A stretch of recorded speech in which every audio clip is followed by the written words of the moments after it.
This episode of Techno Buffalo is brought to you by Netflix. Welcome back to another episode of Rettinger's Rants. I'm your host, John. Rettinger's the show where I rant and rave on anything from the world of technology and sometimes outside of it. Up this week, I want to talk about cell phone unlocking. It's been causing quite the kerfuffle in the news recently. I want to talk about what's legal, what's not legal, define a lot of things, and hopefully help answer all the questions you got with cell phone unlocking.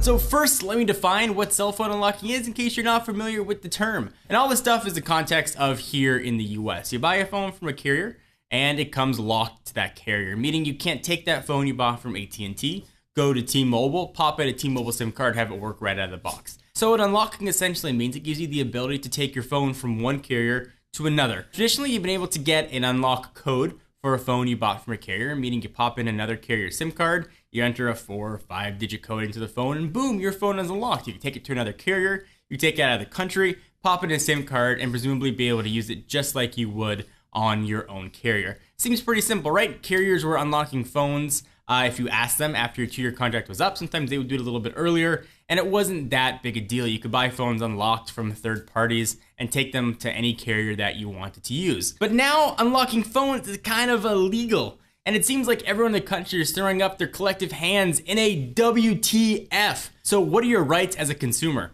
Well, as of this January, it was a crime to unlock your phone. Let me say that again. It was a crime to unlock your phone, even after your contract ends, without the consent of the wireless provider. You could still buy an unlocked phone from the carrier or third-party vendor, but you have to pay the full retail price for it, so you're not gonna get a subsidy. So number 2, don't carriers already unlock your phone? The answer is yeah. When you complete a 2-year contract, most mobile carriers will agree to unlock your phone so you can switch to another carrier if you want and travel abroad. The catch is, though, they aren't legally required to do so. So you can call them, beg, pretty please, but they do not have to do that for you, which is quite unfortunate. Based on public statements by the White House, they appear to want to lift the unlocking ban for consumers only after finishing a contract period. So if the goal is that people unlock their phones at any moment, at any time, then yeah, you can probably expect to see mobile carriers raise the price of all their handsets, even if you would agree to a 2-year deal.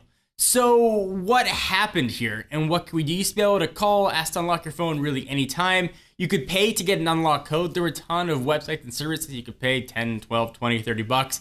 Get an unlock code for your phone even during your contract and be good to go. A lot of folks were thinking that this was a presidential decree. Actually, the White House agrees with us that you should be able to unlock your phone. There's a petition to actually make phone unlocking legal again. It's made its way to the White House, and it appears the president pretty much agrees with us. On the White House website, an official response from the administration says, and I quote, "They stand with the 114,000 of you who believe consumers should be able to unlock their cell phone without risking criminal or other penalties." Freaking criminal penalties for unlocking your phone. So assuming you've paid for the contract, you've gone through the full 2 years, you should be able to unlock it anytime you want without any worry. Library of Congress, who we owe the pleasure for this kerfuffle earlier this week, mentioned that they are only authorized to establish or eliminate exceptions based on a request submitted to Librarian of Congress.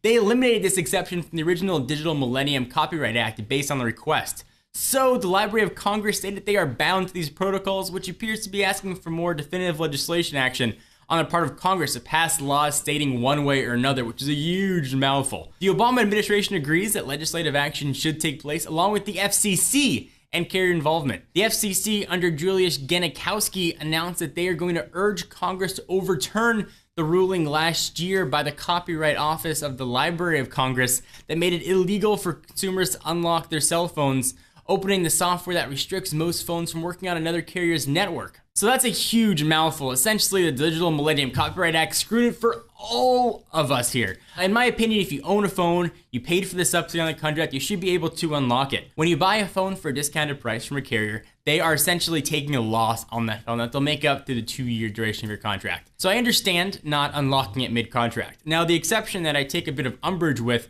if you want to terminate your contract early, you can pay an early termination fee, essentially repay that subsidy, and you should be able to unlock your phone at any time. I also think that if you buy a phone from a carrier and you agree to pay the terms of that contract throughout the whole 2 years of it, you should also be able to unlock it. If I bought a new phone from AT&T next month, I unlocked it, and I moved to T-Mobile, for example, I would still be paying that money to AT&T. I'd also be paying a contract with T-Mobile, so everybody wins. This is mind-boggling. It makes no sense. I know I just got all kind of legal and mumbo-jumbo on you, but essentially it got written in from the Library of Congress that this is a new thing, and they can't really take it out overly easily. Hopefully we're looking at either a presidential decree or some sort of legislative action that's going to remove that line from the law that was enacted in January. At least I'm hoping so. So we take a minute from our rant to thank our friends and sponsors at Netflix. You know them, you love them. They stream TV shows and movies directly to your home, saving you time, money, and most importantly, hassle. If you subscribe to Netflix, you can instantly watch TV episodes and movies directly to your PC, Mac,